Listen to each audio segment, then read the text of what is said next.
All right guys, one of my favorite things, we're going to compare the braaap Moto4 versus the KTM 390.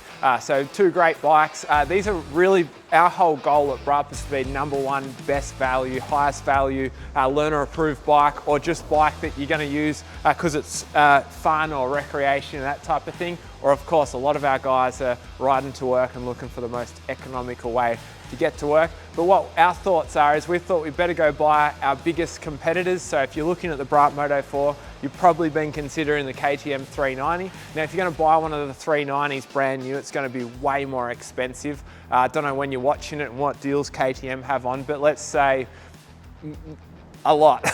I better not say a percentage here because you do your own research, you'll know it, but it's a lot more expensive brand new. So what we did to try and even the tables, we went and bought one that's worth about the same as our bike, which means that you're going to buy yourself like a 2015 to 2018 model. So, 5 to 7 years old. And really that's what a lot of people do is they weigh up, do they buy a brand new braaap bike with a lifetime warranty at a low price, or do they go buy a bike that's 5 or so more years old of a brand that they're more familiar with. So the part of this video is just to talk about what that might look like, why I believe the braaap Moto4 is something you should be really considering, and of course the sales and marketing guys and our dealers are going to do everything they can to make it irresistible for you to walk past the Moto4 with the build to order promos and the low weekly payment plans and all that stuff that we have available.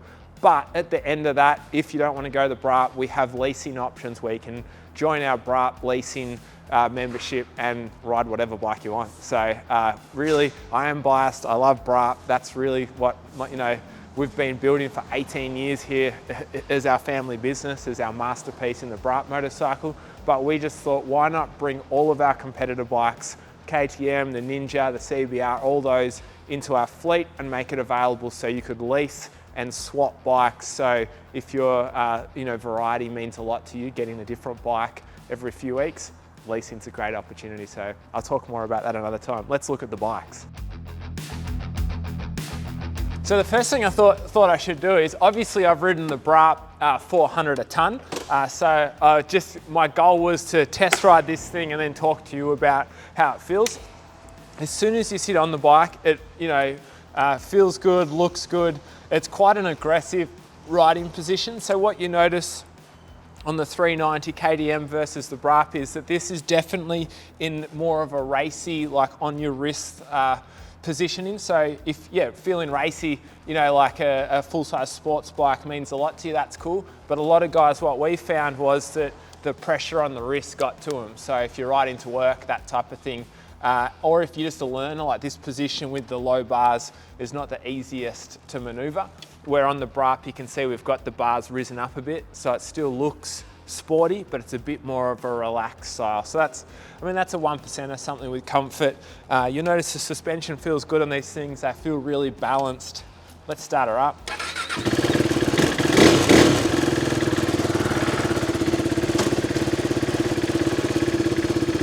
ABS brakes on this. These ones are EFI. So the braaap has, on the front brakes, the braaap has a twin disc ABS system. You've noticed here that this on the 390 KTM has a single disc, but the brakes still feel great. It's again a 1%er, just something to note. Let's take off.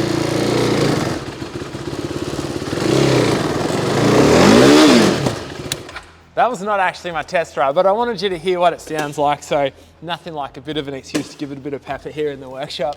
But you can see they're a great LAMS approved bike, great commuter, very sporty, full size. So we're just going to talk about our measurements. So seat height on the 390. Let's get the tape measure out here. You're looking at around sort of 810-ish for seat height, and then handlebar height, you're looking at around 920-ish there, 900-ish. So on the braaap, the seat height is around just under 800 at the lowest, and the handlebars are around the 900. So what that does is, that gives the rider a bit more of a relaxed feel. So our goal was to make it so when you're sitting on the bike, you sit in the center, but your handlebars are that little bit higher. I can see an inch or two higher here in relationship to the seat, so you're sitting in a relaxed position. So still feels sporty, but your pressure is more on your feet and your butt than on your hands, which I think's Something to note if commuting's for you, or I guess I'm getting old, so I think about my wrists. And then the other point is the foot pegs on our bike are in a more relaxed position too, where the KTM certainly has the rear sets, a bit more of a sporty feel. You definitely feel more over the front of the bike. So that's the first thing I noticed.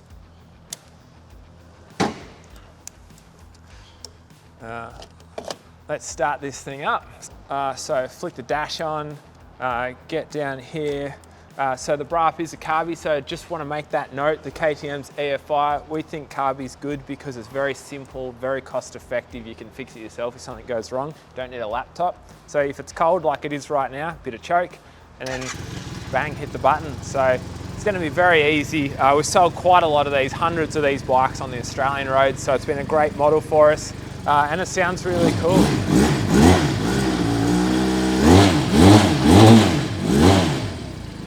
So the braap's a parallel twin. It's actually a 367cc. It's marketed as a 400, but you can hear that parallel twin. I reckon it sounds awesome. Better give this one the pepper in the workshop too. Woohoo! So I'm just giving you a bit of, hopefully you can hear the sound because you're in the workshop. What I'm really trying to show you is obviously the sound, but also I just rode both of these bikes in I think the most critical point to test your bike if you're a commuter or someone who rides through the city or town is to ride it in a tight area like this. So I just did the U-turn down the back of the warehouse there. The big thing I noticed on the KTM is it's significantly more aggressive in its positioning for the foot pegs, the handlebars, and then the rake of the forks are more aggressive too. So it turns sharper, feels a little bit more unstable in the tight stuff. Probably more focus on the track and high speed stuff. We've tried to make it super balanced so you can, just balance better and slower and your way through traffic. I think we've achieved that. That's something just that I wanted to note. And especially with the more relaxed handlebars and foot peg position, you sit more in the center of the bike. So.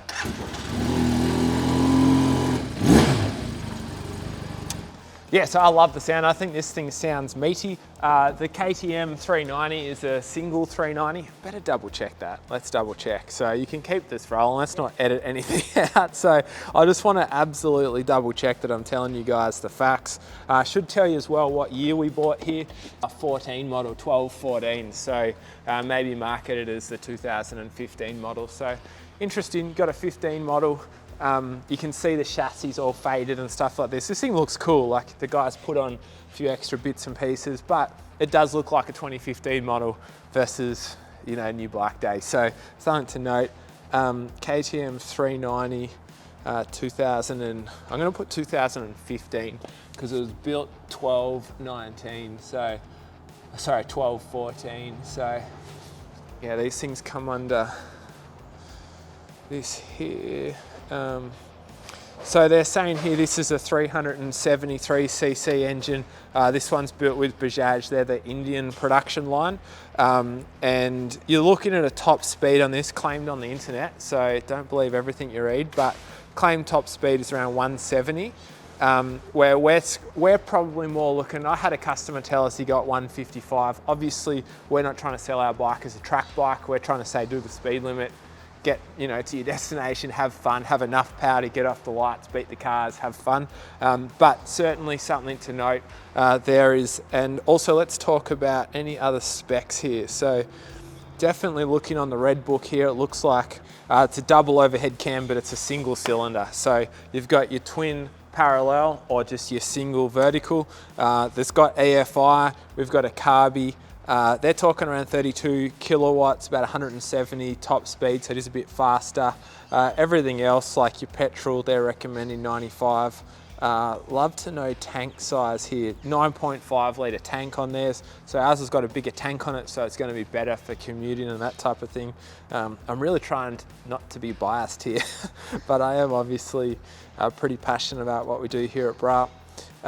So yeah, and of course, your seat height, I said 820. Their dry weight is 147, so we're a touch lighter on dry weight. I'm just going to double check the braaap specs here, so sorry if this is not that entertaining for you. I think it's better that I jump on the website and give you facts, and I thought I might as well just do it while you watch. So I'm just getting on braapmotorcycles.com, click on the Moto4, scroll down here to specs, 13 litre fuel tank, 9.5 litre fuel tank. So say you get 3 litres per every 100 Ks, you know, you can work out how close you want to take it to empty. But all in all, I'm definitely saying I think the KTM's a great bike. The question you've got as a buyer is, do you want to go buy a bike that's a 2015 model? The other thing I haven't gone into is if it's a 2015 model, you're going to have to think about servicing, major servicing and replacement spares. A huge advantage we have is the cost to service and of course the cost of our spare parts versus the KTM. So on another one that we've just purchased for our leasing fleet, an RC 390, smashed the lever off, and the cost of a braaap lever was about half the price. So we have to go to KTM and buy our spares. So we get to know the prices. So that's something really to consider, especially like you see here, like this looks awesome, but it is faded and you can see that it's tarnished a bit. What else should I just notice? I actually bought this guy and he put new tires on it, so that was a win for me. Roadworthy is really important. If you're buying a used bike, really consider that pretty much every state's the same. I'm from Victoria, so I'm going to talk mostly about the Victorian legislation, but you've got to get a roadworthy on a used motorcycle. So that means that if it's got an aftermarket exhaust, anything like that has to be brought back to standard. Something that catches a lot of new guys to the market is they might go buy a used Lamb's bike and nearly everyone's chucked a muffler on them. So we recommend, we've got an upgraded muffler. They're louder, they don't meet all of the regulations to be able to get roadworthies all of the time. So pretty much consider you got to take these things back to standard. Got to make sure your tires are in good nick, all that type of thing to go get your roadworthy. Roadworthies are between 150 and 190. My dad around at his workshop charges, I think, 190 bucks. So, and it's also a lot of mucking around where if you get a braaap, if you're in Victoria, the guys, the dealership here can register it. If you're in Queensland or New South Wales, the dealer can register as well, or you just take it to the transport office. No need for a roadworthy because it's brand new. So something to consider there.